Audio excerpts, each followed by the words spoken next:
Well, there we go. So like I said, welcome to my desk. My name's Ian. I'm the CEO of Leadbox, and I'm excited to take you through today's topic.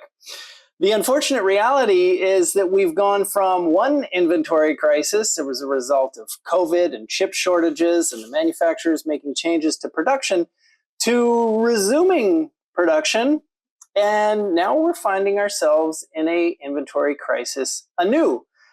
And this is actually coining this term and talking about it as the new inventory crisis is really attributed to our friend and head of sales, Randy Leal. And he brought it up in conversation the other day that this is really just another crisis on our hands. It's happening right away, and it's frustrating for sure. And what's causing this crisis? Well, it's fairly straightforward. We have now resumed, most significantly for the most part, with manufacturers across the globe, we've resumed production.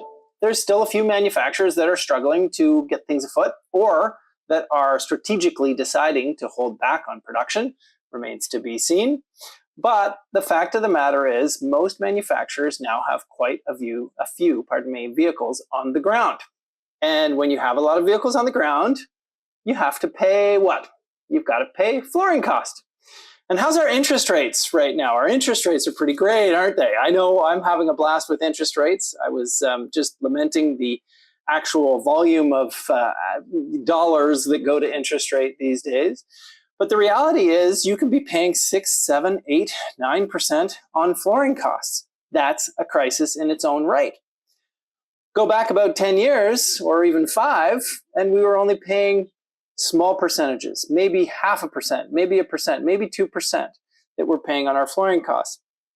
This increased volume, increased flooring cost, decreased the demand that's coming to our business as a result of the interest rate issues. I don't think there's a lot of people out there that want to pay 9% on a pre-owned vehicle or 6, 7, 8% on a new vehicle, right? We're struggling with it. So consumers are holding back. So the supply and demand curve not really working together the way that we would like. Let's add another little piece to that puzzle. EV demand. Electric vehicle demand has not necessarily found its equilibrium point either. So we're seeing a lot of manufacturers with a lot of electric vehicles available. Now we're seeing greatly reduced rates. We're seeing greatly reduced costs for those EVs, trying to get them out the door. So we're sitting in crisis mode, right? We've described it well. How do we get out of crisis mode? Well, oftentimes, unfortunately, we have to be patient.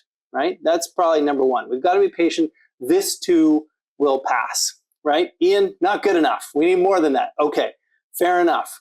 We need to really focus on the time that those vehicles are sitting on the lot, right? We need to really focus on that bottom percentage of vehicles that are causing issues, and we need to get those vehicles sold. So we need to be asking our partners. We need to be asking your digital ads partner to help you turn those vehicles that have been sitting there for much too long, that are costing you the most, right? We also need to be thinking about, okay, how can we get these vehicles out the door? Should we be doing something different? Should we be doing dealer trades? Should we be taking these vehicles back to auction and accepting the simple reality that perhaps that vehicle is just not going to be profitable for us? Let's just get it off the lot at a loss and bring in something that we can make a buck on. Lots of different ways to look at it. I look forward to spending a little time with you. If you want to hear a bit more, you just let me know. We'll talk soon.